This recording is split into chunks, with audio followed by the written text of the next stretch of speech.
नहीं चलाना है, बस इसको इसी तरह हिलाना है। बिस्मिल्लाहिर्रहमानिर्रहीम। अस्सलाम वालेकुम मेरी प्यारी यूट्यूबर्स, यूट्यूब फैमिली।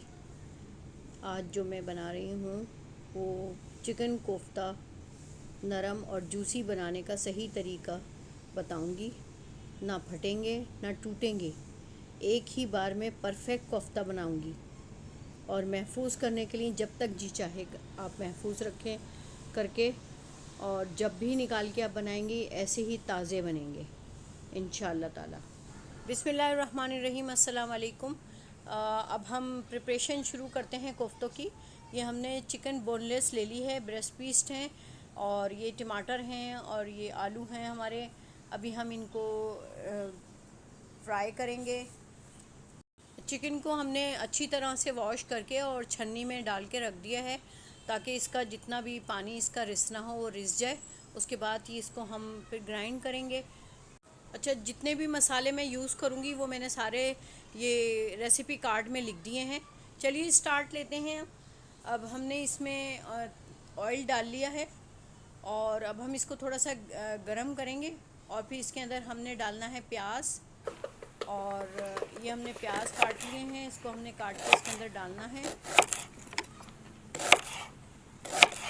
रफ सा काटेंगे, ज़्यादा इतना बारीक भी नहीं काटेंगे, थोड़े से मोटे रखेंगे, ताकि हमें, क्योंकि इसको ग्राइंड करना है टमाटर के साथ, तो बस इतने हमने मोटे रखने हैं। ये हमने टमाटर डाल दिए हैं इसके अंदर, और अब हमने इसमें प्याज भी डाल दिए हैं। थोड़ी देर में ये फ्राई हो जाएंगे थोड़े से। इसका जो छिलका है टमाटर का वो हम उतार देंगे इसका, और ये हमारे प्याज जो हैं सॉफ़्ट हो जाएंगे, क्योंकि हमें ब्राउन नहीं करना है, हमें सिर्फ सॉफ़्ट करके इसको, क्योंकि वो कौरमे के अंदर शोरवे के अंदर जो प्याज और टमाटर तैरते हुए नज़र आते हैं ना, वो बदनुमा से लगते हैं, इस वजह से। अच्छा, अब हमने इसमें चिकन को हमने पीस लिया है, और इसमें हमने ये मसाले हम डाल रहे हैं, वो मैंने मसाले इसमें मेंशन कर दिए हैं। सारे बेसिक मसाले हैं। मेन जो चीज़ है वो चावल का चनों का आटा है, और खशखश है। ये दो चीज़ें कोफ्तों की लाजमी हैं। अच्छा, हम अंडे का इस्तेमाल नहीं करेंगे।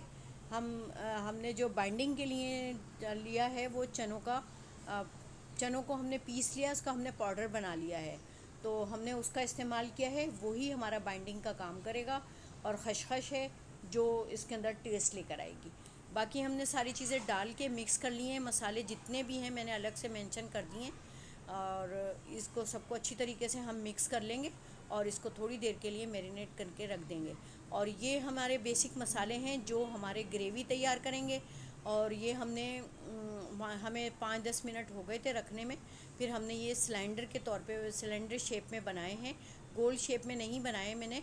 और अब ये हमारे टमाटर और प्याज जो है सॉफ्ट हो गए हैं, फ्राई हो गए हैं, जितने हमें चाहिए थे उतने हो गए। हमने इसमें जो टमाटर के ऊपर छिलका था वो भी हमने प्याज और टमाटर फ्राई किए थे, उसी ऑयल को हम इसमें यूज़ कर रहे हैं। ग्राइंडर में निकाल रहे हैं। हमने दूसरी पतीली ले ली है, और उसमें हमने वो ऑयल डाल दिया है।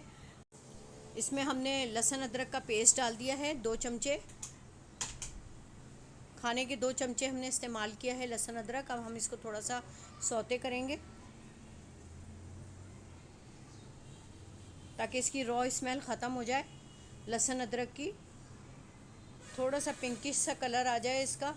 फिर हम इसके अंदर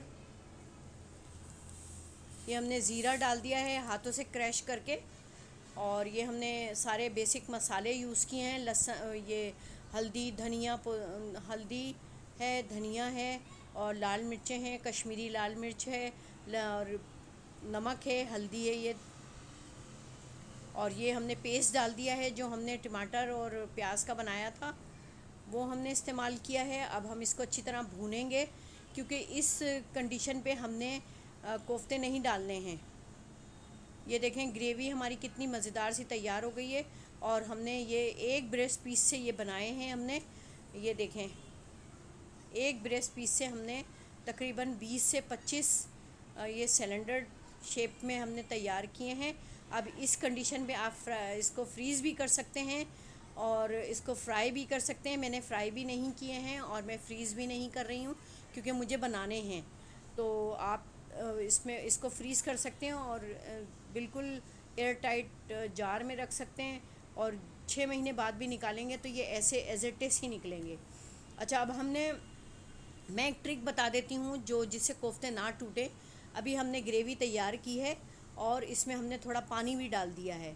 ये थोड़े सा वाटरी टाइप का हुआ है। अब हम इसमें इस कंडीशन में हम डालेंगे कोफ्ते। अच्छा, हमने बीफ के कोफ्ते जो हम ये बनाते हैं उसमें हम पानी डाल के उसको उबाल आने देते हैं और उसके अंदर डालते हैं। इसमें हमने ग्रेवी रखी है, ऑयल है, क्योंकि चिकन के कोफ्ते जो हैं वो जल्दी बन जाते हैं बनिस्बत बीफ के कोफ्तों से। तो अब हम इसको इस तरह बना के और हम चमचा नहीं चलाना है इस स्टेज पर। जब ये खुद सॉफ्ट हो जाएंगे तो उसके बाद तकरीबन 10 या 15 मिनट के बाद हमने इसको बनाना है। हमने ये देगची सिर्फ हिलाई है ताकि ये मसाले के अंदर डिप हो जाएं और मसाला और ये जो हमने कोफ्ते बनाए हैं उसके अंदर टेस्ट आ जाए। जब ये थोड़ा सा पक जाएगा और मसाला और चिकन, उसके बाद हम इसमें पानी डालेंगे। जितना हमें ग्रेवी रखनी होगी हम उतनी रखेंगे, बाकी का हम सुखा देंगे।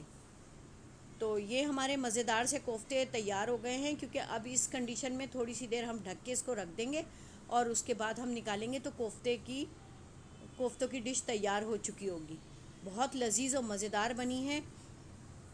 अब हमने इस कंडीशन में इतना पानी इसको डाल दिया है और हम थोड़ी देर के लिए इसको पकाएंगे। और ये हमने आलू भी डाल दिए हैं क्योंकि आलू हमारे गलने थे। और अब ये देखें कितनी मज़ेदार हमारी डिश तैयार हुई है। मैं डिश आउट करके दिखा रही हूँ और रोटियां भी हमारी गरम गरम आ चुकी हैं। नान के साथ खाएं, चपाती के साथ खाएं, बहुत लजीज और मज़ेदार और खुशबू ज़बरदस्त आ रही है। तो बनाइएगा आप भी और मुझे बताइएगा आपके कैसे बने। मेरे चैनल को सब्सक्राइब कर दें, लाइक कर दें और बेल आइकन को दबा दें ताकि कोई भी मेरी नई वीडियो आए और तो उसका नोटिफिकेशन आपको सबसे पहले मिल जाए। अपना बहुत ज़्यादा ख्याल रखिएगा और ट्राई ज़रूर कीजिएगा। और मेरी वीडियो को प्लीज़ पूरी वॉच करें क्योंकि हम बनाने में बड़ी मेहनत लगती है। वैसे तो डिश तैयार हो जाती है लेकिन हमें हर चीज़ का ख्याल रखना पड़ता है कि कोई चीज़ मिस ना हो जाए, कि डिश ख़राब ना हो जाए। और इसकी रेसिपी मैं कोशिश करूँगी, वैसे तो मैंने बता दिया है, वीडियो देखेंगे तो आपको पता चल जाएगा, लेकिन मैं फिर भी डिस्क्रिप्शन में मेंशन कर दूँगी रेसिपी कार्ड। इंग्रेडिएंट्स जितने भी मसालों के हैं वो मैंने इसमें रेसिपी कार्ड में लिख दिए हैं और जो इसकी तरकीब है वो मैं डिस्क्रिप्शन में लिख दूँगी। अपना बहुत ज़्यादा ख्याल रखिएगा। अल्लाह हाफ़िज़, मिलते हैं नेक्स्ट वीडियो में।